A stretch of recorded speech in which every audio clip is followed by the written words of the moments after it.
இப்போது விழா நாயகனாக அஜிதன் அவர்களை நம் முன்னால் பேச அழைக்கிறேன்.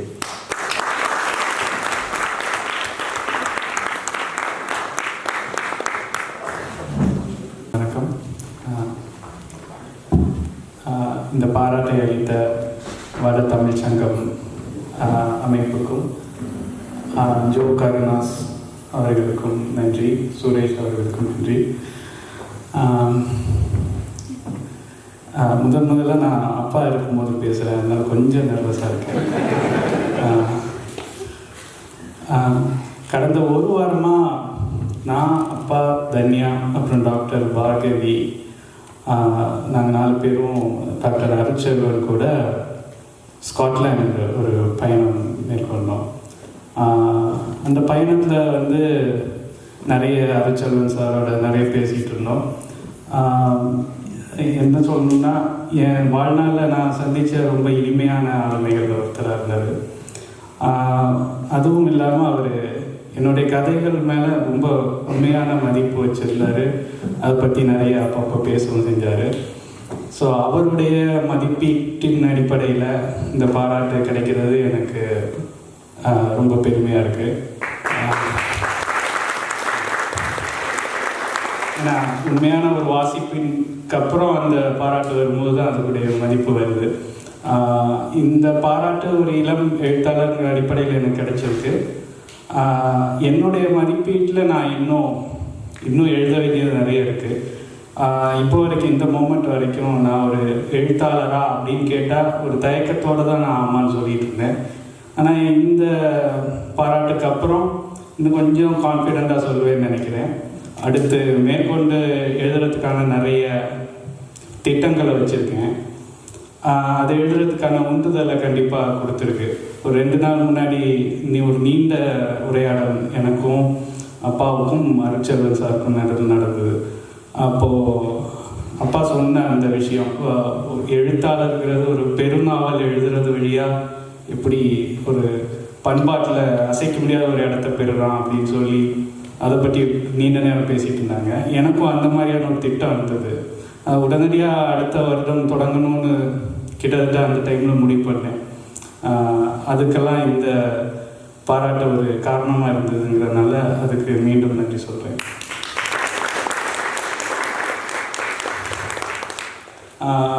டாக்டர் அருட்செல்வன் சார் இது வெறும் ஒரு நன்றி உரையாக இருக்க வேண்டாம், நீங்கள் ஏதாவது ஒரு தலைப்பில் நீங்கள் பேசலாம் அப்படின்னு சொன்னார், ஒரு 20 நிமிடம் வரைக்கும். அதனால் நான் ஒரு பொதுவான ஒரு தலைப்பாக, அதாவது இலக்கியம் சார்ந்து ஒரு ஐடியாவை முன்வைக்கலாம் அப்படின்னு நினைக்கிறேன். அது இந்த இடத்துல பேசுகிறதுக்கான ஒரு காரணம் இருக்குது. அது நான் அந்த ஸ்பீச்சில் வரும்போது உங்களுக்கு தெரியும். அதாவது கவிதைகள் இதழ்னு எங்கள் கவிதைகள் சார்ந்த ஒரு இணை இதழ் நடக்குது. அதில் நான் சமீபத்தில் ஒரு பேட்டி அளித்திருந்தேன். அந்த பேட்டியில் ஒரு கேள்வியோட பதிலில் கவிதைக்கும் புனைவு இலக்கியத்துக்குமான வேறுபாடு, ஒற்றுமை, அது சார்ந்த பேட்டி அது. அந்த பேட்டியில் நான் பேசி வரும்போது எனக்கு வந்த ஐடியா கவிதை எப்போதும் அழகியல் சார்ந்தது, இலக்கியத்தோடைய பிரபஞ்சம் அல்லது அதோட யூனிவர்ஸுங்கிறது மாரல் யூனிவர்ஸ், அறம் சார்ந்தது அப்படின்னு நான் சொன்னேன். அந்த விஷயத்தை சொல்கிற வரைக்கும் எனக்கு அது மேலே அந்தளவுக்கு கமிட்மெண்ட் இல்லை. ஆனால் அந்த பதில் அளித்ததுக்கப்புறம் சிந்திக்க எனக்கு அந்த ஐடியாவில் மேலும் மேலும் உறுதிப்பாடு வந்துக்கிட்டே இருந்தது. அதாவது இலக்கியம், அதாவது புனைவு இலக்கியம் அப்படிங்கிறது அறம் சார்ந்தது அப்படின்னு உடனடியாக நமக்கு வரக்கூடிய கேள்வி அது புனைவு இலக்கியத்தோட சாத்தியத்தை ரொம்ப குறுக்கிறது அப்படிங்கிறது தான் ஒரு முதல் கேள்வியாக வரும். என்னென்னா, இப்போ நீங்கள் காலையிலேருந்து இந்த மொமெண்ட் வரைக்கும் எத்தனை அறச்செயல்கள் செஞ்சுருப்பீங்க? நம்ம அன்றாடம்ங்கிறது அறம் சார்ந்தது. அது நம்ம அன்றாடம்ங்கிறது அறம்ங்கிறது ஒரு மாரல் டிசிஷன் அப்படின்னா ஒரு ஒரு ஒரு இன்னொரு மனிதன் கூட நீங்கள் நிகழ்த்தக்கூடிய ஒரு புது அர்த்தம் பிறப்பிக்கக்கூடிய ஒரு செயல். அந்த செயல் வந்து உங்கள் லைஃப்பில் ஒரு வாரத்தில் ஒரு அறச்செயல், அறம் சார்ந்த ஒரு முடிவு எடுக்கிறீங்கிறது ஒரு வாரத்தில் ஒரு முறை அந்த மாதிரி தான் நீங்கள் எதிர்கொள்வீங்க. தினம் தினம் நீங்கள் செயல்படுறது வந்து அறம் சார்ந்தது அப்படின்னு நீங்கள் சிந்திக்க வாய்ப்பில்லை. அப்போ இலக்கியம் பேசுறது இந்த மாதிரியான சில குறிப்பிட்ட செயல்கள். அப்போ வாழ்க்கைங்கிற ஒரு முழுமையை வந்து இலக்கியம் கவர் பண்ணாதா அப்படின்ற ஒரு கேள்வி எழலாம். அதே மாதிரி இன்னொரு கேள்வி வந்து இலக்கியங்கிறது அப்போது அறவாதிகள் நிறைய முக்கியமான இலக்கிய ஆளுமைகள் மேலே வைக்கக்கூடிய குற்றச்சாட்டு வந்து அவங்க அறவாதிகளாக இருக்காங்க, அப்படி மாரலிஸ்ட்டுகளாக இருக்காங்க. ஸோ அந்த குற்றச்சாட்டை மேலும் வலுப்படுத்துகிற மாதிரி இருக்குது இந்த ஸ்டேட்மெண்ட் அப்படின்னு எனக்கே அந்த விஷயம் தோணுச்சு. ஆனால் நான் அதுக்கு மேலே கேட்டுக்கிட்ட கேள்வி என்னென்னா, அறம்ங்கிறது நாம் நினைக்கிற மாதிரி குறிப்பிட்ட அற செயல்பாடுகள்ல இல்லை. நம்மளுடைய ஒவ்வொரு நடவடிக்கையிலையும் ஒவ்வொரு சிந்தனையிலையும் நம்மளுடைய அசைவுகள்லையும் அறம் வந்து ஒரு நெசவாக இருக்குது அப்படின்னு. ஐரிஷ் முர்டாக் அப்படின்னு ஒரு முக்கியமான பிரிட்டிஷ் எழுத்தாளர், அவர் வந்து வெர்ச்சு எத்திக்ஸ் அப்படிங்கிற ஒரு நற்பண்பு சார்ந்த அறம் அப்படிங்கிற ஒரு மாரல் ஃபிலாசபி வந்து 19ஆம் நூற்றாண்டுடைய எண்டில் உருவாகிறது. அதனுடைய முக்கியமான குரல்களில் ஒருத்தர். அவர் பிரிட்டிஷ் நாவலிஸ்ட்கள் ரொம்ப முக்கியமான ஆளு கூட, ஒரு பெண் ஆளுமை. அவங்க வந்து இதை ஃபேப்ரிக் ஆஃப் பீயிங் அப்படின்னு சொல்கிறாங்க. அதாவது இருப்பின் நெசவு. அந்த நெசவில் வந்து இந்த அறம்ங்கிறது வந்து பின்னி பிணைஞ்சிருக்கு. அதாவது உங்களுடைய ஒரு சிரிப்புலையும் உங்களுடைய எதுக்கு நீங்கள் சைலண்டாக இருக்கீங்க, எங்கே நீங்கள் ரியாக்ட் பண்ணுறீங்க, எப்படி ரியாக்ட் பண்ணுறீங்க, ஒவ்வொரு விஷயத்துலையும் அறம் வந்து பிணைந்து இருக்குது அப்படிங்கிறது. நான் அந்த விஷயத்தை பற்றி தான் யோசித்து பார்த்துட்டே இருந்தேன். இப்போது எல்லாருமே நம்ம கதை கேட்க ஆரம்பிக்கும் போது, சின்ன வயசில் அப்பா எனக்கு கதை சொல்லும்போது, உதாரணத்துக்கு ஒரு காட்டில் ஒரு சிங்கம் இருந்தலாம் அப்படின்னு அப்பா சொன்னாங்கன்னா, என்னுடைய முதல் கேள்வியை வந்து அது நல்லதா நல்ல சிங்கமா கெட்ட சிங்கமா அப்படிங்கிறது தான். ஸோ இந்த இடத்துல தான் நம்ம வந்து கதை கேட்கறது ஆரம்பிக்கிறோம். இப்போ நம்ம அறம் சார்ந்துதான் முதல்ல அந்த கதை கேட்குற விஷயத்தை ஆரம்பிக்கிறோம். அதுக்கப்புறம் என்னுடைய 18வது வயசில் நான் வந்து வார் அண்ட் பீஸ் படிக்கிறேன்.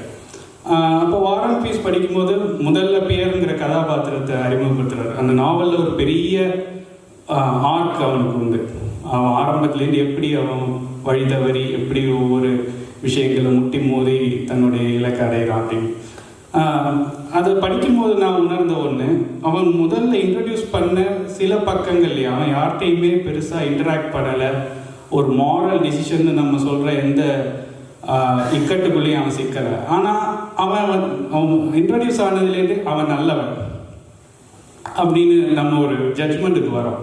அல்லது ஒரு கதாபாத்திரம், எந்த கதாபாத்திரம் இலக்கியத்தில் நம்ம எதிர்கொள்ளும் போது அவன் நல்லவன் அல்லது தீயவன் நம்ம சொன்னாலும் அந்த எந்த அளவில் அவன் தீயவன் அப்படின்னு. அதாவது ஸோ அந்த சிங்கம் நல்லதா கெட்டதாங்கிற அந்த மதிப்பீட்டிலேருந்து நம்ம ரொம்ப தூரம் நுண்மையாக பயணிச்சிருக்கோம். வார் அண்ட் பீஸ் படிக்கும்போது எனக்கு பியர் அறிமுகமாகும் போது அவன் ஒரு நல்லவன் தோணுது. அதே நேரத்தில் ஆண்ட்ரூ அப்படின்ற இன்னொரு கதாபாத்திரம் அவன் அறியும் போது அவன் வேற வகையில் நல்லவன். அப்போது என்னோட மாரல் யூனிவர்ஸ் வந்து இன்னும் நுண்மையாயிருக்கு, இன்னும் பலதரப்பட்டிருக்கு. அதாவது நன்மைங்கிறது ஒரு சிங்கிள் அளவு கிடையாது, அது பல விதமான நன்மைகள் இருக்க முடியும் அப்படின்னு அது நுண்மை அடைஞ்சிருக்கு, ஆழம் அடைஞ்சிருக்கு. ஆனால் ஸ்டில் அந்த சின்ன வயசில் என்ன கேள்வி என்ன கதைகளை கேட்க தோன்றுதோ அதே கேள்வி தான் வார் அண்ட் பீஸ்லேயும் என்ன தோன்றதை நான் பார்க்குறேன். ஆனால் அந்த அழகு வந்து எவ்வளோ நுண்மை அடைஞ்சிருக்குங்கிறது தான் இலக்கிய வாசிப்போட நம்மளுடைய பதிநிலைகள். அந்த நுண்மை அதை பற்றி தான் நான் பேசணும்னு நினைக்கிறேன். அதாவது பெர்னார்ட் வில்லியம்ஸ்னு இன்னொரு முக்கியமான இந்த ஸ்பீச்சில் நான் சொல்கிற பல பேர்கள் வந்து பிரிட்டிஷ் ஐலாண்டை சேர்ந்தவங்க. பெர்னார்ட் வில்லியம்ஸ்னு ஒரு பிரிட்டிஷ் ஃபிலாசபர். அவருடைய ஒரு ஃபேமஸ் ஸ்டேட்மெண்ட் வந்து மாரல் ஃபிலாசபிங்கிறது லைஃபுடைய எல்லா நுண்மைகளையும் எல்லா ரிச்னஸையும் கேப்சர் பண்ணக்கூடியதாக இருக்கணும் அப்படின்னு. அப்போது இதுவரைக்கும் வந்து எந்த ஃபிலாசபியும் அந்த ரிச்னஸை எதிர்கொள்ளலை அப்படின்னு அவர் விமர்சனம் சொல்கிறாரு. ஆனால் அந்த ஒரு மாரல் ஃபிலாசபி, அது ஃபிலாசபியாக இருந்துக்கிட்டே லைஃபுடைய ரிச்னஸை நுவான்சஸை கேப்சர் பண்ணுறதுல பல லிமிட்டேஷன்ஸ் இருக்குது. இப்போது ஒரு மனிதன் நல்லவனா தீயவனா அப்படின்னு ஜட்ஜ்மெண்ட் பண்ணுறதுல தான் கட் அண்ட் ரைட்டாக சொல்கிறதுல தான் மாரல் ஃபிலாசபியோடைய வெற்றி இருக்குது. பல வகையான நன்மைகள் இருக்கலாம், அந்த நன்மைகள்லேயே வந்து அழகுகள் இருக்குது இப்படின்னு சொல்ல சொல்ல அந்த மாரல் ஃபிலாசபியோடைய ஸ்டேட்மெண்ட்ஸுக்கு இருக்கிற அத்தாரிட்டி குறையிறதாக நம்ம முதல் பார்வையில் நமக்கு தோணும். இதுக்கு வந்து ஒரு ஓமை சொல்லலான்னு நினைக்கிறேன். போர்ஹேயோடைய ஒரு புகழ்பெற்ற சிறுகதை உண்டு, ஆன் சர்டிடியூட் ஆஃப் சயின்ஸ் அப்படின்னு. அதில் வந்து ஒரு சவுத் அமெரிக்க நாட்டுடைய ஒரு சர்வாதிகாரி வந்து அவன் நாட்டுடைய வரைபடத்தை வந்து ரொம்ப துல்லியமாக அதுக்கான வரைபடத்தை செய்யணும் அப்படின்னு கார்ட்டோகிராஃபர்ஸ்ட்டு அவன் ஆர்டர் பண்ணுவான். அப்போது அதில் எந்த டீட்டெயிலும் மிஸ் ஆகக்கூடாது அப்படிங்கிறது அவனுடைய இது. ஸோ அந்த கார்ட்டோகிராஃபர்ஸ் வந்து அந்த மேப்பை கொஞ்சம் கொஞ்சமாக பெருசு பண்ணுவாங்க. ஏன்னா ஒவ்வொரு டீட்டெயிலும் எவ்வளோ சின்னதாக எவ்வளோ பெருசாக்குனாலும் ஏதோ ஒரு டீட்டெயில் மிஸ் ஆகும். அப்போது அந்த மேப்பை பெருசாகி பெருசாகி பெருசாகி பெருசாகி ஒரு கட்டத்தில் அந்த நாடுடைய அளவுக்கு அந்த மேப்பு பெருசாகிடும். அந்த அந்த நாட்டில் இருக்கிற எல்லா டீட்டெயில்ஸும் அந்த மேப்பில் வரணும்னு நாடே வந்து அந்த மேப்புக்குள்ளே இருக்கும். ஸோ இப்படி ஒரு மாரல் ஃபிலாசபியில் எல்லா மாரல் ஆக்ட்ஸையும் எல்லா ஆக்ட்ஸையும் உள்ளே கொண்டு வரணும்னா அந்த மாரல் ஃபிலாசபி வளர்ந்து வளர்ந்து ஒரு எல்லையில் வந்து அதனுடைய ஃபிலாசபி தன்மையை இழந்துடும். அப்போ நினச்சேன் அந்த இடத்துல தான் இலக்கியம் இருக்குது. அப்போது ஒரு மாரல் ஃபிலாசபிலேருந்து எழுந்து அந்த ரிச்னஸை அட்ரஸ் பண்ணி லைஃபுடைய நுண்மைகளை நுவான்சஸை அட்ரஸ் பண்ணி வரும்போது ஒரு வாழ்க்கைங்கிற நாடு மேலே இன்னொரு மேப் வந்தது. அதுதான் வந்து இலக்கியம் அப்படிங்கிறது. அப்போ ஆனால் அந்த நாட்டுக்கும் அந்த மேப்புக்கும் என்ன வித்தியாசம், அல்லது வாழ்க்கைக்கும் இலக்கியத்துக்கும் என்ன வித்தியாசம்னா அதுக்கு மேலே அந்த மதிப்பீடுங்கிற அந்த ஒரு படலம் வருது. அந்த மதிப்பீடு தான் அடுத்து நம்ம வாழ்க்கையில் செயல்பட வைக்குது. அந்த மதிப்பீட்டிலேருந்து தான் நம்ம அடுத்த செயல்களையும் திட்டங்களையும் ஒருத்தருக்கு எப்படி உரையாடுறது எல்லாத்தையும் நம்ம அந்த மதிப்பீடுகளின் அடிப்படையில் தான் வச்சுக்கிட்டு இருக்கோம். ஸோ இந்த இடத்துல வந்து ஒரு முக்கியமான டிஃபரன்ஸை நம்ம பார்க்கணும். அதாவது மாரல் ஃபிலாசபி அது வரைக்கும் 17ஆம் நூற்றாண்டில் நிகழ்ந்த ஒரு முக்கியமான பிரிவு இது ஐரோப்பாவில். ஆனால் ஐரோப்பா தான் ஒரு வகையில் உலகத்துடைய ஐடியாவை வந்து லீட் பண்ணி கொண்டு போகுது. இப்போது உலகத்தில் இருக்கக்கூடிய எல்லா இன்டலெக்சுவல் ஐடியாவும் ஒரு வகையில் யூரோப்புக்கு கடன் பெற்றது. ஸோ யூரோப்பில் நிகழ்ந்த அந்த மூமெண்ட் வந்து உலகத்துக்கே நடந்த இதனுடைய முன்னோடின்னு தான் சொல்லணும். அப்போது 17ஆம் நூற்றாண்டில் ஒரு முக்கியமான பிரிவு நடக்குது, ஃபேக்ட் அண்ட் வேல்யூங்கிற டிஸ்டிங்ஷன் அப்படின்னு அதை சொல்லுவாங்க. டேவிட் ஹியூம் அதை முன் வச்சிருக்காரு. அதாவது உண்மை மதிப்பீடு அப்படிங்கிறது. இப்போ இந்த உலகத்தில் இருக்கக்கூடிய பலதரமான விஷயங்களை வந்து டிஸ்கிரைப் பண்ணுறது அதுதான் ஃபேக்ட், அதனுடைய ஃபேக்சுவல் வேல்யூ. அது மேலே அது அழகு அல்லது அழகின்மை அல்லது நன்மை அல்லது தீமை இப்படின்னு இந்த வேல்யூஸை முன்வைக்கிறதுங்கிறது இந்த ஃபேக்ட்லேருந்து வேறுபட்டது. ஃபேக்சுவல் உலகங்கிறது சயின்டிஃபிக்கான ரியாலிட்டி, அதுக்கு மேலே மதிப்பீடுங்கிறது சப்ஜெக்டிவாக நம்ம முன்வைக்கிறது. ஸோ இந்த டிஸ்டிங்ஷன் வந்ததுலேருந்து என்ன நடக்குதுன்னா மதிப்பீடுகளில் உண்மை பொய்மைங்கிறது கிடையாது, ஏன்னா அது எல்லாமே சப்ஜெக்டிவ் அப்படிங்கிறது ஆயிடுது. ஆனால் அதில் இருக்கிற பல பிரச்சனைகள் தான் 20ஆம் நூற்றாண்டோட பிரச்சனைகளாக நம்ம இப்போ வளர்ந்து நிற்கிறத பார்க்கலாம். அந்த பிரச்சனை ஆரம்பத்துலேயே அதில் இருக்குது. அதாவது உண்மைன்னு நீங்கள் சொல்கிறதே, இந்த ஃபேக்ட் அப்படின்னு நீங்கள் சொல்கிறதோடைய உண்மை தன்மையே ஒரு மதிப்பீடு தான். ஸோ அங்கேயே அந்த எட்ஜு வந்து அழிய ஆரம்பிக்குது.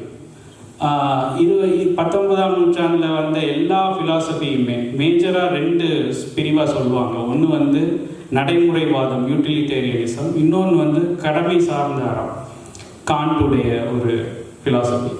இது ரெண்டுமே பெரும்பாகுதி எதை வச்சு டீல் பண்ணுதுன்னா நன்மை தீமைங்கிற 2 அலகு வச்சு.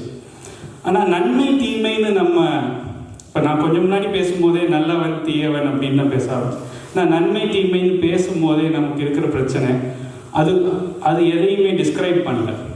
ஒரு அது நல்லது அப்படின்னு சொல்லும்போது நீங்கள் எதை வேணால் நன்மைன்னு அட்ரஸ் பண்ணலாம். அதுக்கு வந்து ஒரு விவரிக்கும் தன்மை இல்லை அப்படின்னு சொல்லுவாங்க, டிஸ்கிரிப்டிவ் நேச்சர் இல்லை. ஸோ இதுதான் வந்து தூய மதிப்பீடுன்னு இதை சொல்லலாம். ஆனால் இதுக்கு அடுத்த கட்டமான சில மதிப்பீடுகள் இருக்குது. தைரியம் அப்படின்ற ஒரு உதாரணம். ஒருத்தர் தைரியமானவன் அப்படின்னா அது குறிப்பிட்ட சில செயல்களை தான் சொல்ல முடியும். ஒருத்தன் ஒரு பிரச்சனை வரும்போது பயந்து ஓடுறவனை அவன் தைரியமானவன் நீங்கள் சொல்ல முடியாது. ஸோ தைரியங்கிறது ஒரு விவரிக்கும் டிஸ்கிரிப்டிவ் டேர்ம் தான். அதே நேரத்தில் அது எவாலுவேட்டிவ் டேர்ம் தான். தைரியம் வந்து பாராட்டத்தக்கது அப்படிங்கிற ஒரு ஸோ இந்த வகையான 2ஆம் நிலை மாரல் கான்செப்ட்ஸ் இதெல்லாம் 2ஆம் நிலைன்னு மாற்றினதே இந்த முந்தின ஃபிலாசபர்ஸ் தான். அப்போது தைரியம், ஹானஸ்டி, கிரேஸ், அதாவது இலகுவாக இருக்கிறது, அப்புறம் ஜோவியலாக இருக்கிறது, இந்த மாதிரி பல நம்மளுடைய கேரக்டரை உருவாக்கக்கூடிய பல பண்புகள், இதுதான் வெர்ச்சூஸ் அப்படின்னு சொல்கிறாங்க. ஸோ இந்த வெர்ச்சூஸ் அடிப்படையில் ஒரு மொராலிட்டியை கட்டமைக்கிறது தான் அடுத்த கட்ட ஃபிலாசபியாக டெவலப் ஆகி வருது. அதனுடைய முக்கியமான தொடக்கம் இந்த பிரிட்டிஷ் ஃபிலாசபர்ஸ் தான். அதனால தான் நான் இந்த ஸ்பீச்சை இங்கே ஆற்றுறது எனக்கு வந்து ஒரு முக்கியமாக தோணுது. நான் ஏற்கனவே சொன்ன ஐரிஸ் மோர்டாக், அதுக்கப்புறம் பிலிப்பா ஃபுட், ஜிஎம் ஆன்ஸ்கோம், 3 பெண் ஃபிலாசபர்ஸ். இவங்க 3 பேரும் வெர்ச்சு எத்திக்ஸ் அல்லது பண்பு சார்ந்த அறம் இதை டெவலப் பண்ண முக்கியமான ஃபிலாசபர்ஸ். இவங்களுக்கு அப்புறம் இந்த வெர்ச்சு எத்திக்ஸு எத்திக்கல் ஃபிலாசபியில் ஒரு முக்கியமான டேர்மாக வருது. ஆனால் இந்த வெர்ச்சு எத்திக்ஸ் ஏன் நான் இங்கே சொல்கிறேன்னா, வெர்ச்சு எத்திக்ஸ் வந்து ஏதோ ஒரு வகையில் இலக்கியம் வந்து வெர்ச்சு எத்திக்ஸை தான் பேசிக்கிட்டே இருக்கு. திருக்குறள்லேருந்து நம்மளுடைய இலக்கியம் எல்லாமே சொல்கிறது பண்புகளை டெவலப் பண்ணுறது தான். அது சான்றோரை முன்னிறுத்தி அதை அந்த பண்புகளை சுட்டி காட்டுது. பண்பு எப்போதுமே ஒரு கல்ச்சரில் டெவலப் ஆகி வர்றது. அந்த பண்புங்கிறது வெவ்வேறு வாழ்க்கை தருணங்களில் வெளிப்பட்ட விதவிதமான ரியாக்ஷன்ஸை ஒரே வகையான எக்ஸ்பீரியன்ஸாக தொகுக்கிறது வழியாக தான் அந்த பண்புங்கிறது வருது. அப்படிதான் நற்பண்பு, தீய பண்பு, வெர்ச்சு அண்ட் வைசஸ், இது 2ம் தான் இலக்கியத்தோடைய பேசுபொருள். அந்த வகையில் அதனால இலக்கியம் வந்து இந்த புதிய அறம் ஒன்று உருவாகி வரும்போது அங்கே இலக்கியத்துக்கு தான் முக்கியத்துவம் இருக்குது.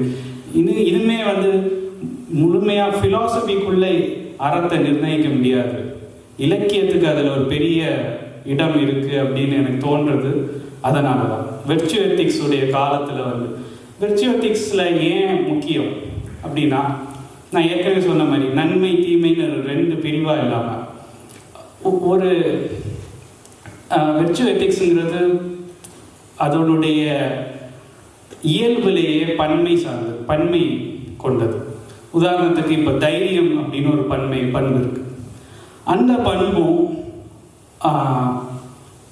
பொறுமை அப்படின்னு ஒரு பண்பு இருக்கு. இந்த பண்பும் எப்போதுமே ஒன்றிணைய முடியாது இல்லையா? முழுக்க ஒரு தைரியமாக இருக்கிறவன் அல்லது கரேஜஸாக ஒரு விஷயத்தை செய்கிறவனுக்கும் பொறுமை காக்கிறவனுக்கும், ஆனால் இது 2மே நல்ல குவாலிட்டிஸ் தான் நம்ம சொல்லுவோம். அப்போது முழுக்க பொருந்தாத பல பண்புகள் இருக்கலாம். ஒருத்தனுக்கு தைரியம் அது இயல்பாக அதிகமானதாக இருக்கலாம், இன்னொருத்தன் பொறுமை காக்கிறதுல இயல்பாகவே இதாக இருக்கலாம். இவன் 2 பேரையும் நல்லவன் தான் நம்ம ஐடென்டிஃபை பண்ணுறோம். ஸோ நன்மைங்கிறது இங்கே செகண்டரியாக நம்ம சூட்டக்கூடிய ஒரு இதுதான், ஒரு ஒரு ஒரு லேபிள் தான். ஆனால் முக்கியமாக நம்ம ஐடென்டிஃபை பண்ணுறது பண்புகள். இந்த பண்புகள் வந்து முழுக்க எல்லாத்தையும் எல்லா இதுவும் பேலன்ஸாக இருக்குது. ஒவ்வொருத்தவங்களுக்கும் ஒவ்வொரு பண்பு. இப்போ நான் அதை ஒரு உதாரணத்தில் இருந்து சொல்லலாம்னு நினைக்கிறேன். ஒரு ஹாலோகாஸ்ட் பற்றி ஏகப்பட்ட இலக்கியங்கள் டாக்குமெண்ட்ரிஸ் வந்திருக்கு. அதில் எனக்கு முக்கியமான டாக்குமெண்ட்ரியாக தோன்றுறது வந்து ஷோவா அப்படின்ற ஒரு 9 மணி நேரம் ஓடக்கூடிய ஒரு டாக்குமெண்ட்ரி. அதில் பலவிதமான ஹோலோகாஸ்ட் எக்ஸ்பீரியன்ஸஸ் பற்றி வந்துக்கிட்டே இருக்கும். அதில் எனக்கு ஸ்ட்ரேஞ்சான ஃபீலிங் இருந்தது. அது அந்த ஹோலோகாஸ்ட் முதலாக ஹிட்லர் வந்து யூதர்களை ஒவ்வொருத்தரையாக முதல்ல செக்ரிகேட் பண்ணால், அதுக்கப்புறம் கான்சன்ட்ரேஷன் கேம்புகள் கொண்டு போகிறாங்க. அப்புறம் இந்த இந்த ஹோலோகாஸ்ட்ன்ற அந்த இது ஆரம்பிக்குது. அதில் ஒவ்வொருத்தவங்களும் ஒவ்வொரு விதமாக ரியாக்ட் பண்ணுறாங்க. சில பேர் வந்து ரெபல்லியஸாக வந்து எதிர்த்து நின்று இறக்குறாங்க. சில பேர் வந்து அந்த ஹோலோகாஸ்ட்டுங்கிற அந்த விஷயம் தொடக்கும் போதே ரொம்ப சென்சிட்டிவான ஆட்களாக அப்போவே வந்து நிலை குலைஞ்சு சூசைட் பண்ணிக்கிறாங்க. சில பேர் எப்படியாவது இது வழியாக உயிர் வாழ்ந்துடணும் அப்படின்னு அதை என்டியூர் பண்ணி கடந்து சிலர் வந்து தப்பிச்சு போகிறாங்க. அவங்களால தான் அடுத்து அந்த யூத கம்யூனிட்டி சர்வைவ் ஆகுது. ஸோ இதை பார்க்கும்போது இதில் ஒரு அறத்தை வந்து நிர்ணயிக்கக்கூடியவங்களாக நீங்கள் ஒரு நீதிமானாக நின்று இதை பார்த்தீங்கன்னா இந்த 3 ரியாக்ஷன் இருக்குது. ஒன்று ரெபலியஸாக இருக்கிறது, இன்னொன்று சென்சிட்டிவாக அதுக்கு ரியாக்ட் ஆகிறது, இன்னொன்று வந்து என்டியூர் பண்ணுறது. இது 3மே நன்மை தான், 3மே ஒரு நற்பண்பு தான். ஒரு சின்ன சலனத்துக்கும் சென்சிட்டிவாக இருக்கிறது லைஃபுடைய ஒரு முக்கியமான குவாலிட்டி. அதே நேரத்தில் ரெபலியஸாக இருக்கிறது இன்னொரு முக்கியமான குவாலிட்டி. ஆனால் இது 2 மட்டும் இருந்தாலும் மனித குலம் வந்திருக்காது. மனித குலம் பொறுத்து போய் எப்படியாவது பல்ல கடிச்சிட்டு தாண்டி போகிறதுலேயே இருந்திருக்கு. இப்போ இது 3உடைய பேலன்ஸ் இருக்கு இல்லையா? இதுக்கு மேலே பல பண்புகள் இருக்கலாம். அப்போது இந்த 3 இல்லை 4 இல்லை, இது மாதிரி பல பண்புகள் வந்து ஒன்றிணையாமல் ஒவ்வொருத்தவங்கள்டையும் ஒவ்வொரு விதமான கலவையில் இருக்குது. ஸோ இதை பற்றி அட்ரஸ் பண்ணுறதுக்கு இலக்கியத்தால் தான் முடியும். இந்த ஒரு நாவலில் வந்து இந்த ஹோலோகாஸ்ட்டை பற்றி எழுதும்போது இத்தனை வகையாக ஹியூமனிட்டி வந்து மானுடம் வந்து இந்த ஒரு ஹோலோகாஸ்ட்டுங்கிற ஒரு கண்டிஷனுக்கு இவ்வளோ வகையாக ரியாக்ட் பண்ணியிருக்கு. ஆனால் இது எல்லாமே வந்து மனிதனுடைய டீப்பஸ்ட் ஆத்தென்டிசிட்டிலேருந்து தான் வருது. அப்போ அந்த இடத்துல தான். அதே நேரத்தில் இது வந்து மாரல் ரிலேட்டிவ்ஸும் இல்லை. இப்போ இதே இடத்துல ரொம்ப கன்னிங்காக இன்னொருத்தனை மாட்டி விட்டுட்டு ஒருத்தன் தப்பிக்கிறான்னு வச்சுக்கோங்க, அவன் வந்து தீயவன் அல்லது அது சரியான ஆக்ட் இல்லை அப்படின்னு நமக்கு தோணுது. அப்போ அதில் வந்து நன்மை தீமைங்கிறது கண்டிப்பாக இருக்குது. ஸோ இங்கே தான் வந்து அந்த டிஃப்ரென்ஸ் வருது. அதாவது மாரல் அப்சல்யூட்டிசம், அடிப்படைவாதம், அதை நீங்கள் ஸ்ட்ரெஸ் பண்ணி அதுதான் ஒரே வகையான மொராலிட்டின்னு ஸ்ட்ரெஸ் பண்ணும்போது அதனுடைய இன்னொரு எல்லையாக மாரல் ரிலேட்டிவிசம் அல்லது சார்புவாதம் வந்துடும். எதுவுமே மொராலிட்டி இல்லை, எது மொராலிட்டி நீங்கள் நினச்சிக்கிறீங்களோ ஒரு கல்ச்சர் சார்ந்து ஒவ்வொரு மனிதன் சார்ந்து அப்படின்னு யார் வேணால் அந்த மொராலிட்டியை தீர்மானிக்கலாம் அப்படிங்கிற அந்த எல்லை இன்னொரு சைடு வந்துடும். இது 2க்கும் நடுவில், அப்சல்யூட்டிசத்துக்கும் அதாவது அடிப்படைவாதத்துக்கும் சார்புவாதத்துக்கும் நடுவில் தான் இந்த மாரல் ப்ளூரலிசம் அப்படின்னு சொல்கிறாங்க வெர்ச்சு எத்திக்ஸில். அதாவது பன்மைவாதம், அது பல நன்மைகள், பல வகையான நற்செயல்கள். அப்போ இலக்கியம் வந்து இந்த இடத்துல தான் அதனுடைய கான்ட்ரிபியூஷனை நிகழ்த்துது. அது வந்து நற்பண்புகள்ங்கிறது இப்போது எனக்கு வந்து அதுதான் தோணும். இப்போ அறம்ங்கிற அப்பா ஒரு சிறுகதை தொகுப்பு எழுதியிருக்காங்கன்னா, அறம் வந்து ஐடியல் மனிதர்களை முன்வைக்குது. எனக்கு அறம் மேலே எப்போதுமே ஒரு பாசிட்டிவ் அண்ட் நெகட்டிவ் ரியாக்ஷன் இருக்கும். ஆனால் கொஞ்சம் கொஞ்சமாக நான் எழுத நானும் ஏதோ ஒரு வகையில் அறம் கதைகளுடைய வேறு வடிவங்களை தான் எழுதிட்டே இருக்கேன். நான் அறம் மாதிரி லட்சிய மனிதர்களை எழுதலைனாலும் எழுதாத கதைகள்லையும் கூட அந்த கதை ஒரு வகையில் அறம்ங்கிற அந்த பாயிண்ட் ஆஃப் வியூ, அந்த எல்லா மனிதர்களும் ஒரு மதிப்பீட்டின் கீழே வர்றது, அதில் அவங்க எந்த ஸ்கேலில் இருக்காங்கங்கிற அந்த மதிப்பீட்டை கான்ஸ்டண்டாக மறுவரையறை செஞ்சுக்கிட்டே இருக்குது. அதுதான் எல்லாத்துலேயும் நிகழ்வு. அப்போது ஒரு வகையில் எல்லா கதையுமே அறம்னு தலைப்பு வச்சிடலாம் அப்படின்னு எனக்கு தோணுது. ஸோ அந்த மாதிரியான ஒரு அதுதான் வந்து அற வேட்கை அப்படின்னு நான் நினைக்கிறேன். அப்போது இங்கே இந்த இடத்துல தான் அந்த முக்கியமான வேறுபாடு, அறவாதிக்கும் ஒரு இலக்கியவாதிக்குமான வித்தியாசமாக நான் பார்க்குறேன். இலக்கியவாதி வந்து ஒரு மாரலிஸ்ட் அல்ல. அவனுடைய மேஜர் டூலே வந்து எம்பதி அப்படின்னு தான் நான் நினைக்கிறேன். இன்னைக்கு காலையில் கூட அருட்செல்வன் சார் சொல்லிட்டு இருந்தார், இந்த ஓலை சிலுவைங்கிற கதை அவருடைய லைஃப்பில் ஒரு முக்கியமான திருப்பு முனையாக இருந்தது. அதுக்கப்புறம் தான் நான் எம்பதிங்கிறத வந்து முதலே என் ப்ரொஃபஷனில் உணர ஆரம்பித்தேன் அப்படின்னு. அந்த எம்பதிங்கிறது ஒரு ரொம்ப இன்ட்ரெஸ்டிங்கான வார்த்தை. அது சிம்பத்தி அல்ல, அது எல்லாருக்கும் தெரியும். ஆனால் அது வந்து டிஃபைன் பண்ணியிருக்க மாட்டோம், சிம்பதிக்கு எம்பதிக்குமான வித்தியாசம். ஆனால் சிம்பதியில் வந்து ஒரு காண்டசென்டிங் இது. எம்பதி வந்து முழுக்க எல்லாரையும் ஏற்றுக்கொள்றதில்ல, அது ஒரு அண்டர்ஸ்டாண்டிங், புரிதல் சார்ந்தது. அப்போது அந்த அறப்புரிதல் அப்படின்னு நான் அதை மொழிபெயர்ப்பேன் எம்பதிங்கிறது. இந்த புரிதல் வந்து ஐரிஷ் முர்டாக் அதுதான் முக்கியமாக சொல்கிறாரு. ஃபேக்ட் வேல்யூங்கிற டிஸ்டிங்ஷனில் இருக்கிற பிரச்சனையாக தான் சொல்கிறார். அதாவது இப்போது நீங்கள் வந்து ஒரு ஆக்சிடெண்ட் நடந்திருக்கு, அதை பார்க்குறீங்க. ஒரு 17ஆம் நூற்றாண்டு சேர்ந்த அந்த டிஸ்டிங்ஷனை சொல்லக்கூடிய ஆள் இருந்தேன்னா, அது ஒருத்தர் அடிபட்டு ரத்தம் ஒழுக ரோட்டில் துடிச்சிக்கிட்டு இருக்காருங்கிறது ஃபேக்ட். அது மேலே நீங்கள் வந்து அவனை காப்பாற்றணும்னு நினைக்கிறது ஒரு வேல்யூ டிசிஷன், அல்லது இல்லை அவனை கண்டுக்காமல் விடணுங்கிறது இன்னொரு வேல்யூ டிசிஷன். ஸோ ஃபேக்ட் அப்படியே தான் இருக்குது, இந்த வேல்யூ டிசிஷன் மாறுது. வேல்யூங்கிறது நீங்கள் அதுக்கு மேலே எடுத்துக்கக்கூடிய ஆட்டிடியூட் அப்படின்னு அவங்க டிஃபைன் பண்ணுறாங்க. ஆனால் ஐரிஷ் முர்டாக் சொல்கிறாங்க, நீங்கள் அவனை வந்து வெறும் ப்ளீட் ஆகிட்டு இருக்கிற ஒரு ஆளாக மட்டும் பார்க்குறதே ஒரு வேல்யூ டிசிஷன் தான். அவனோட வலியையும் சேர்ந்து பார்க்கறது இருக்குல்ல, அது அந்த பார்வையோட ஒரு எக்ஸ்டென்ஷன். இப்போ இன்னும் நீங்கள் ஆழமாக பார்த்தீங்கன்னா அவனோட வலியையும் சேர்ந்து பார்ப்பீங்க. ஸோ இங்கே வந்து அந்த பார்வையிலேயே வந்து இப்போது நம்ம பல சமயங்களில் நம்ம ஒரு மாரல் ஒரு அற புரிதல் வரும்போது ஐ see it clearly now அப்படின்னு நம்ம சொல்லுவோம். அப்போது அதில் என்ன உத்தேசிக்கிறோன்னா, நம்ம பார்வையை வந்து எம்பத்தி வழியாக தான் இன்னும் அதிகமாக நுட்பத்தை பார்க்குறோம். இந்த சீயிங் த்ரூ சம்வன்கிறது சீயிங் அட் சம்வனுக்கு அடுத்தபடி, அதே பர்செப்ஷனோட எக்ஸ்டென்ஷன் தான். அப்போ இலக்கியங்கிறது அந்த பர்செப்ஷன்லேருந்து இன்னும் எம்பத்தை வழியாக இன்னும் அண்டர்ஸ்டாண்டிங் நோக்கி போகிறது, இந்த மாரல் அண்டர்ஸ்டாண்டிங் நோக்கி போகிறது. ஸோ அந்த புரிதல் வழியாக தான் வந்து கான்ஸ்டண்ட்டாக நம்ம அற மதிப்பீடுகளை வந்து மறுவரை செஞ்சுக்கிட்டே இருக்கோம். நம்ம மரபில் எப்போதுமே அறத்தை வந்து ஒரு பெரிய சக்கரமாக தான் சொல்லப்பட்டிருக்கு. சுழந்துக்கிட்டே இருக்கக்கூடிய சக்கரம். சுழலாமல் நின்னா அதை வந்து நம்ம சக்கரம்னு சொல்ல மாட்டோம். ஸோ அப்போ ஏன் அந்த சக்கரமாக அறத்தை சொல்கிறோம்? இப்போ அந்த சக்கரத்தில் இருக்கிற ஒவ்வொரு கரங்களையும் நம்ம வந்து நன்மைகளாக சொல்லலாம். ஸோ வந்து சிங்குலர் இல்லை, பல வகையான நன்மைகள். இந்த ஒவ்வொரு நன்மையுமே ஒரு எல்லைக்கு மேலே போனால் தீமையாக மாறுறதுக்கான சாத்தியங்கள் எப்போதுமே இருந்துகிட்டே இருக்கு.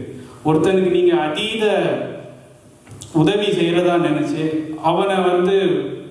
அவனுக்கு ஒரு குற்ற உணர்வு அளித்து அவனை வாழ்நாள் பகையாளியாக கூட மாற்றிட முடியும். எந்த செயலுக்கும் அப்சல்யூட்டாக இது நன்மை இது தீமைன்னு சொல்கிற ஒரு டிஸ்டிங்ஷன் கிடையாது. எப்போதுமே அதை மறுவரை செஞ்சுக்கிட்டே இருக்கணும். ஸோ அதனால தான் அது அந்த அறவாழிங்கிறது சுழஞ்சுக்கிட்டே இருக்கக்கூடிய ஒன்று. அதை சுழற்றுறது வந்து வாழ்க்கை அப்படிங்கிற ஒரு விஷயந்தான். அதை சுழற்றுதுன்னா அதை வந்து சுழலை வைக்கக்கூடிய அந்த உயவு பொருள், அந்த லூப்ரிகண்டாக வந்து இலக்கியம் தான் இருந்துகிட்டே இருக்கு. இலக்கியம் அப்படின்னா நான் வந்து நவீன இலக்கியம் அப்படிங்கிற அந்த வரையறை மட்டும் இல்லை. ஆதி காலத்திலேயே நம்ம கதைகள் சொன்னது எப்போதுமே இந்த அடிப்படையில் தான். நம்ம நல்ல மனிதர்களை, நல்ல செயல்களை திரும்ப திரும்ப கதைகளில் கேப்சர் பண்ணிகிட்டே இருக்கோம்னா அது ஒவ்வொன்றும் நமக்கு வந்து வார்த்தைகளால் சொல்ல முடியாத ஒன்றை உணர்த்துது. அந்த சொல்ல முடியாத ஒன்று, அது ஏன் சொல்ல முடியாத ஒன்றுனா, நம்ம நல்ல செயல்களை அல்லது நல்ல ஆக்ஷன்ஸ், நல்ல கவித்துவமான தருணங்களை இலக்கியத்தில் கொண்டு வரோம். ஆனால் அது வழியாக சொல்கிறது வந்து நம்ம வேட்கை அப்படிங்கிற ஒன்று தான். அதுதான் நான் ஃபீல் பண்ணுறேன். அதாவது உயர்ந்த செயல்களை சொல்கிறது அல்ல ஒரு நல்ல இலக்கியம், அல்லது உயர்ந்த தீய செயல்களாக இருந்தாலுமே அந்த செயல்கள் அல்ல. அதுக்குள்ளேருந்து வெளிப்படுற அந்த வேட்கை, அந்த நோக்கம், அது வந்து இப்படி சொல்லலாம். இப்போது ஒரு 17ஆம் நூற்றாண்டை சேர்ந்த ஒருத்தன் வந்து தன்னுடைய கிளானுக்காக உயிரை பணையம் வச்சு நிற்கிறான், நின்று இறக்குறான். ஸோ அந்த இலக்கியத்தை நீங்கள் இப்போ படிக்கிறீங்க. இப்போ கிளான்ங்கிறது ரொம்ப ஒரு சின்ன குறுங்குழுவ மதிப்பீடு. ஆனால் அங்கே வந்து அந்த அந்த பர்சனாலிட்டி வந்து தன்னுடைய காலத்தை சாண்டி சிந்திக்க முயற்சி பண்ணுற அந்த நோக்கத்தை தான் வந்து நம்ம பார்க்குறோம். அதை வந்து ஒரு உதாரணம் வழியாக சொல்லலாம் அப்படின்னு நினைக்கிறேன். அதாவது ஆப்பிரிக்காவில் ஒரு இடத்துல வந்து பேலியோலிட்டிக் எக்ஸ்கவேஷன் நடந்திருக்காங்க. அப்போது வந்து அங்கே ஆயிரக்கணக்கில் கற்கோடாரிகள் கிடச்சிது. ஆனால் அது எல்லாமே வந்து ஒரு மனிதன் உபயோகிக்கிறது வந்து அதிகபட்ச கற்கோடாரிங்கிறது இந்த சைஸில் தான் இருக்கும், ஒரு இந்த இவ்வளோ தான் இருக்கும் அந்த கற்கோடாரி. ஆனால் அதில் வந்து ஒரு அடி விட்டம் கொண்ட கற்கோடாரிகள், இந்த மாதிரி எல்லாமே பெரிய பெரிய சைஸ், ஆயிரக்கணக்கில். இவ்வளோ யூஸ் பண்ணியிருக்கவும் வாய்ப்பு இல்லை, இவ்வளோ பெரிய கற்கோடாரி யூஸ் பண்ணியிருக்கவும் வாய்ப்பு இல்லை. அப்போ ஆய்வாளர்கள் என்ன முடிவு போகிறாங்கன்னா, அது வந்து வழிபாட்டுக்காக இருக்கலாம் அப்படின்னு. ஆனால் வழிபாட்டுக்கு அப்படிங்கிறத விட அது ஒரு ஆர்டிஸ்டிக் எக்ஸ்பிரஷன் அப்படின்னு தான் நம்ம சொல்கிறோம். Artistic expression for worship. அப்போ ஏன் வந்து ஆர்டிஸ்டிக் எக்ஸ்பிரஷன் வந்து அதுதான் வந்து காண்ட் வந்து இலக்கியத்தை பற்றி சொல்லும்போது, அதாவது கலை பற்றி சொல்லும்போது, ஜெர்மானிய தத்துவியலாளர் காண்ட் ஒரு இடத்துல சொல்றாரு, பர்பசிவ்னஸ் வித்தவுட் பர்பஸ் அப்படின்னு. அதாவது ஒரு நோக்கம் கொண்ட, உண்மையான நோக்கமற்ற ஆனால் நோக்கம் நோக்கிய விளைவு கொண்ட அப்படின்னு சொல்லலாம். அது அப்போது ஒரு கோடாரி வந்து இப்போது நம்ம உபயோகப்படுத்தக்கூடிய கோடாரியை சின்னதாக செய்கிறது. இப்போவுமே நம்ம குழந்தைகளுக்கு டாய் கொடுக்குறோம்ல, எல்லாமே வந்து அந்த அந்த உபயோகத்தை விட சின்னதாக செய்கிறதோ அல்ல பெருசாக செய்கிறதோ அதை உபயோகம் மற்றதாக மாற்றுது. அதே நேரத்தில் அதுக்கு ஒரு மீனிங் இருக்குது. அப்படி தான் நம்ம வந்து அதை பற்றி சிந்திக்க ஆரம்பிக்கிறோம். அப்போது முதல் மனிதன் வந்து கோடாரிங்கிற விஷயத்தை கண்டுபிடிக்கிறான், அதை யூஸ் பண்ணுறான், அதனால் அவன் சமூகம் முன்னேறுது. ஆனால் ஒரு கட்டத்தில் அவன் வந்து அந்த வடிவத்தில் அப்சஸ் ஆகி அதை பெருசாக பண்ணி பார்க்குறான். அந்த பெருசாக பண்ணும்போது தான் அவனுக்கு வந்து அதனோட உபயோகத்திலேருந்து விலகி ஒரு கணம் சிந்திச்சு பார்க்குறான். அப்போ அவன் ரியலைஸ் பண்ணிப்பான், இந்த கோடாரியால் தானே நம்ம இவ்வளோ தூரம் வந்திருக்கோம், இந்த கோடாரிக்கு ஒரு ஆற்றல் இருக்குது, இதுக்கான ஒரு இது மேலே ஒரு அப்சஷன் வர்றது அல்ல இதை விலகி நின்று பார்க்கறது வந்து இந்த மாதிரியான ஒரு வடிவம் ரீதியாக அதை வந்து விளக்கத்தை செய்கிறது வழியாக தான் வந்து அது மேலே நம்ம சிந்திக்க ஆரம்பிக்கிறோம். இப்போ இலக்கியத்தில் அதுதான் நடக்குது. இலக்கியம் நம்ம வாழ்க்கைங்கிறது டெய்லி நம்மளுடைய ரொட்டீன்ஸ் வழியாக வாழ்ந்துட்டு போகிறது. ஆனால் அதை வந்து இலக்கியத்தில் வந்து பெரிதுபடுத்தியோ அல்லது ஒரு பெரிய வாழ்க்கையை சிறிதாக சுருக்கியோ கண்டென்ஸ் பண்ணியோ நம்ம பார்க்கும்போது அது மேலே இருக்கிற மதிப்பீடுகளை நாமளே திருப்பி ரீடிஃபைன் பண்ணிக்கிறதுக்கான ஒரு விளக்கம் வருது. அந்த விளக்கத்தின் வழியாக தான் நம்ம மதிப்பீடுகளை உருவாக்குறோம். அதுதான் திருப்பி நம்மளை செலுத்துது. ஒரு ஃபேமஸ் உதாரணம் வில்லியம் ஜேம்ஸ்ங்கிற ஒரு ஃபிலாசபர் சொல்லக்கூடிய உதாரணம். அவர் வேறு கான்டெக்ஸ்டில் அதை சொல்லுவார், ஆனால் அது எனக்கு பல விஷயங்கள் அது பொருந்தும் தோணும். அது வந்து கரைக்கும் நதிக்குமான ஒரு உரையாடல் அப்படிங்கிற ஒரு விஷயம். அதாவது கரை வந்து நதியை உருவாக்குது, ஆனால் அது ஒரு சைடு தான். நதி எப்போதுமே கரையை கான்ஸ்டன்டாக உருவாக்கிட்டே இருக்கு. ஜியாகிரபி படித்தவங்களுக்கு தெரியும், நதி வந்து ஒரு பர்டிகுலர் ஃபோர்ஸில் இந்த கரையில் அடித்து இந்த கரையோடைய சில பகுதிகளை தோண்டி இந்த கரைக்கு கொண்டு வரும். அது வழியாக தான் அந்த நதி வந்து அந்த எஸ் ஃபார்மேஷன் திரும்ப அடைஞ்சிக்கிட்டே இருக்கிறது வந்து நதி வந்து கரையை மாற்றிக்கிட்டே இருக்கு. அதே நேரத்தில் நதியால் முழுக்க மாற்றப்படுறதா இருந்தால் கரைக்கு வேலையை, கரை வந்து நதியை வழி நடத்துது.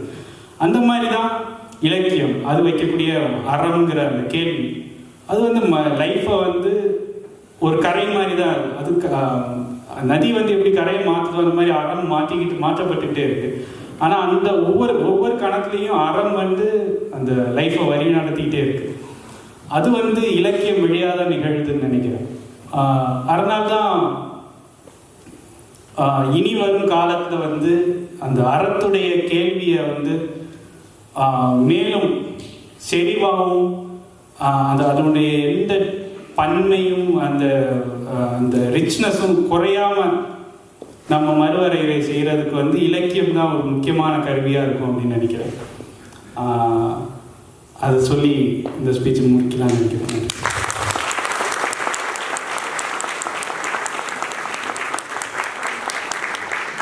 கண்டிப்பாக கேட்க விஷயம் ரொம்ப தெளிவான, அதே சமயத்தில் இலக்கியம்னா ஒரு புஸ்தகம் படிக்கிறதுன்னு நினச்சிட்டு இருந்த எங்களுக்கு அதில் இருக்கிற அடர்த்தியான சிந்தனைகளை, அறம் சார்ந்த சிந்தனைகளை சொன்ன அஜிதனை நீங்கள் என்ன நினைக்கிறீங்கன்னு எங்களுக்கு தெரியும். நம்ம எல்லாரும் ஒரு தடவை எழுந்து நின்று பாராட்டி கைதப்புவோம்.